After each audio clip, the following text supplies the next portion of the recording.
All right. Well, hi, everybody. My name is Matt, and I am from ClickBid.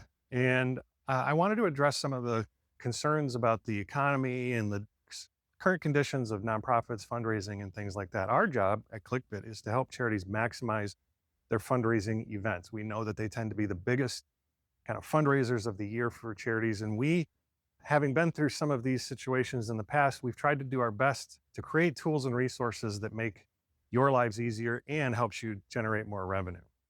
And so what I want to talk about is a technology that's not cutting edge or bleeding edge or crazy complicated. It's video. And so we have a tool called EventStream. We created it during the pandemic, and it is a very simple way for you to expand the reach of your event to more of your constituencies. So the first part, I'm just going to get right into it. We're going to talk about how I actually do this.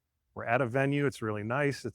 You can imagine it's the day of the event maybe, and it's early morning, so I'm in here to test. And then I'm gonna talk a little bit at the end about why. So we'll put chapters in the video link, and then you can jump to the part that most interests you. But for the technical people who have to actually set this up, let's get started. All right, so I went to Best Buy, Walmart, and I picked up a web camera. This is just a Logitech. I like that brand. I actually bought this years ago, so nowadays they're probably even better. And every web camera comes with a cable. And I also bought one of these cheap kind of table stands. And so now I'm in my venue and I want to actually set this up so that people can see what's going on at the event. Now, keep in mind, people who are going to watch this video from home don't necessarily need to see the whole ballroom and people eating and walking around. They really want to see what's happening on the stage itself. So I'm also going to need a laptop and a connection to the venue's Wi-Fi. So I'm going to take my laptop, my cable, and my web camera, and I'm going to find a spot. So let's just kind of back up a little bit here, and we're going to take this table right here.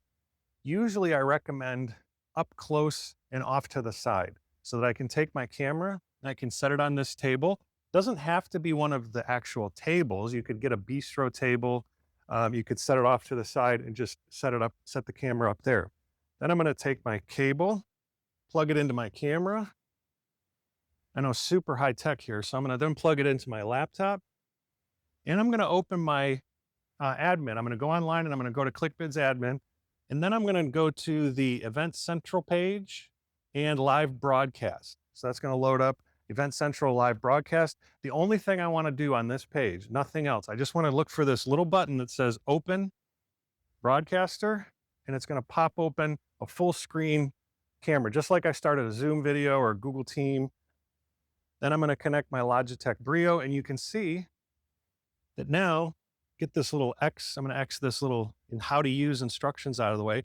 You can see I'm pointing this right at the head table or the place where they're going to do the program. Now, keep in mind, if the organization is starting the event at 6, doors open at 6, the program starts at 7:30, we don't really need the people who attend from home to watch until 7:30. So let's send them a text message through mass messaging, 7:15, send it to everybody and just say, hey, the program's going to start in 15 minutes. Be sure to have your seat, have the video open, and watch the program.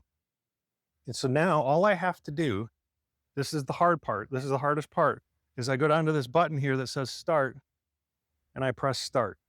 And now I'm broadcasting. That's it. Anybody who's logged into my bid app can see this broadcast. Now, have I had to do any high technical stuff? No, I just hooked up a web camera, same thing I would do for a Zoom meeting. But I recommend that you let it test for about 15, 20 minutes. And the reason is you might want to just double check that your laptop doesn't have a screensaver that kicks on, or you're plugged into power so that the laptop doesn't die. But this thing will just run and run and run all night long until you stop broadcasting. Now, the reason I recommend doing this before the event actually starts and just testing it out is because in my 23 years of experience, and I can say this with confidence, the vast majority of problems that we hear about from nonprofits is preparation problems. We didn't actually test this before we went live with it, or we weren't ready. We didn't realize that the laptop didn't have a working power supply. The screensaver kicked in and nobody noticed it for half an hour. Those are the kind of things that you can avoid by doing this tech rehearsal. And we're actually right now, as I'm videoing this, we're watching my tech rehearsal right now, and I'm getting it ready. Everything's good. I can go to the website. You can go to the website and actually watch the broadcast happening in real time so you can make sure you can hear it, everything's good. And then when you're done, all you have to do is press stop. And that's it. Close the window and you're all set. Now, right before you want to start the program, you can go to open broadcaster again and start over. And that's it. That's all you have to do. All right. So I thought I'd sit down for this part. But some of the things, the how-tos, the gotchas and stuff like that might come up when you're doing a tech rehearsal. First, I can't stress enough how important it is to do a tech rehearsal before your event. Things like a dead battery or a power supply or a bad cable, those kind of things come up inevitably, when you're testing something out. So you'd rather find out about it at, quarter after 10 in the morning so that you could quick run to the store and pick something else up. The second thing is you may have an AV team that's setting up in a venue. I mean, this is a pretty sizable venue. There's probably an AV company that's got some mics and some video and that kind of stuff. But what I recommend is just keep it simple. The first year that you do this, just set up a web camera, let people watch it from home. It's it really doesn't need to be more complicated than that. And then if it goes well for you and everybody feels good about it, maybe you get some feedback like, boy, it'd be better if you had a good house mix or something. Then you can talk to the AV company and they'll set you up. But again, you've already got one good successful event under your belt. And that's what's really important. So another couple of gotchas is on the admin page, there's some privacy settings. You can change the privacy from public to specific bidders to bidders who are checked in. But really, you'd only want to do that if you're trying to isolate the video to somebody who you don't want to see it and only certain people who can see it. Now, I can imagine that for a tech rehearsal, if you've opened your auction a week early and now you're going to do a tech rehearsal on Saturday morning and you don't want everybody who's bidding to see a video pop up on their screen, you can set the privacy setting to bidder numbers and type in your bidder number, maybe somebody else's bidder number, and then only they can see the broadcast. But remember, here's a gotcha.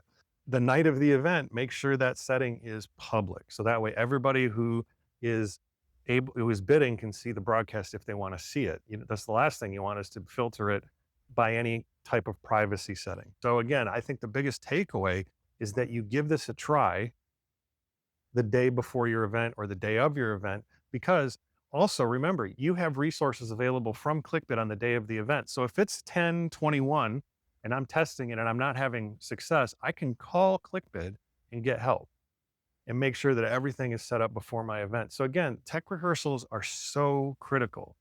I always say the first tech rehearsal is going to be kind of a mess. You're not really sure it's going to work out.